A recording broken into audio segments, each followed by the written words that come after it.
Hi, this is Zach Meehan with the US Chartbreakers for Wednesday, the 26th of April, starting off with the S&P, where that line of resistance from April was just too much there at 41.60. We're heading back towards the 50-day moving average around 40.30.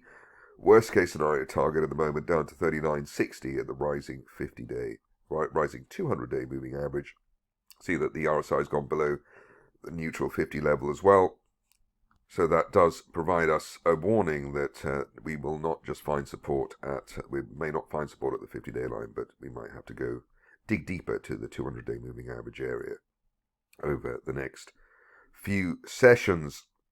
Moving on to the stocks, and quite a few repeats, which is normally good news because it means that they have followed through, stocks have followed through on their particular upside setups.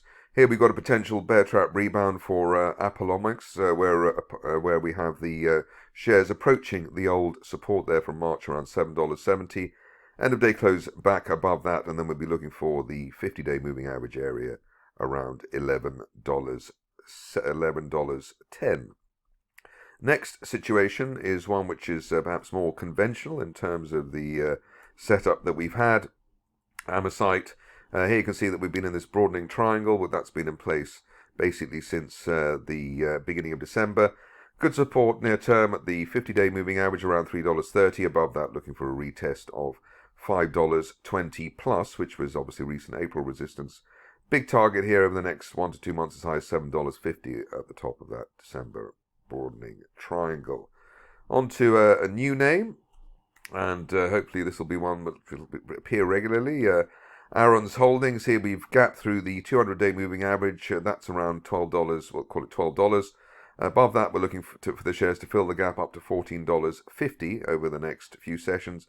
It's an island reversal as well, so gapping down through the 200-day line last month and gapping up above it today. At this stage, only really back below the 50-day line, $11.30, delaying the idea of a move back up to $14.50.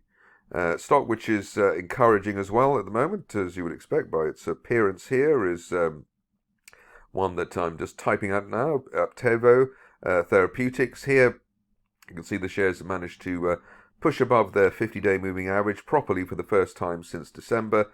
That suggests that while we're above that 50-day line around $1.90, we could head up to the 200-day moving average as high as $2.80, which basically would take us back to October, November support for the shares. But it'll be interesting to see whether there can be a decent follow-through after that convincing 50-day moving average break. We've also got bullish divergence, i.e. the lower low for April, but higher RSI trace, and that is the reason for the inclusion today. On to one of our old favourites, let's say, just because it appears here quite a lot, Baudrax Bio. Here we've got a situation where the shares been trying to push through the 50-day moving average. That's around $1.95. Above that, we're looking for as high as $4.50 by the end of next month. But the key here is remaining above that 50-day line and really the $2 level for the shares. Star of the day, and one of our favorites here, largely because it has AI in its ticker code. Here we've got CXapp, and here after a rather messy price action, we've closed above the 200-day line around $9.30. The target that we were looking for, the sort of initial target, was around $13, which was hit intraday yesterday. Looking for an end of day close through $13.20 to give us a potential retest of last month's or this month's resistance through $20. A very volatile situation.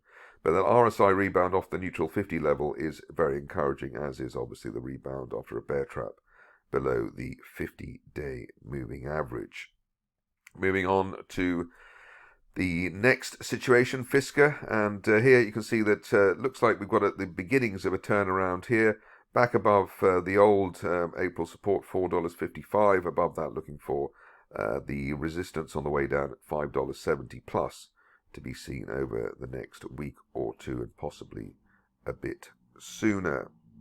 Moving on to Loop, which is the ticker code for the following stock.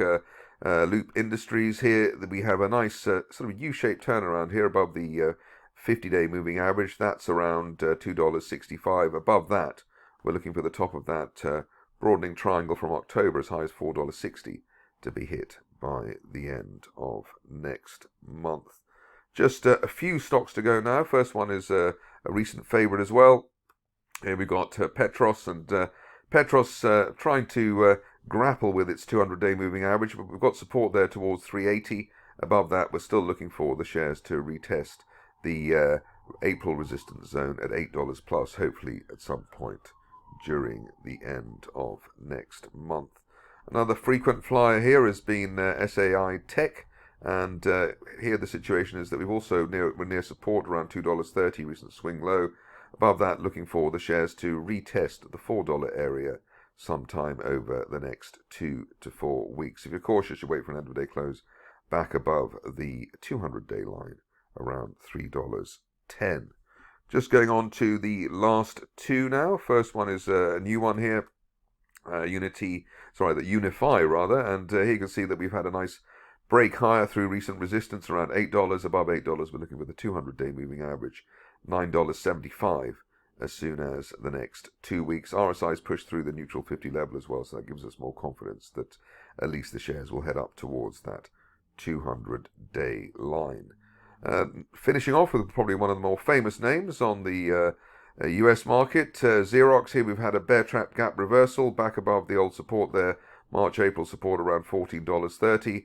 Above that, we're looking for $17, which was the initial March resistance for the shares. That's it for me today. More updates tomorrow.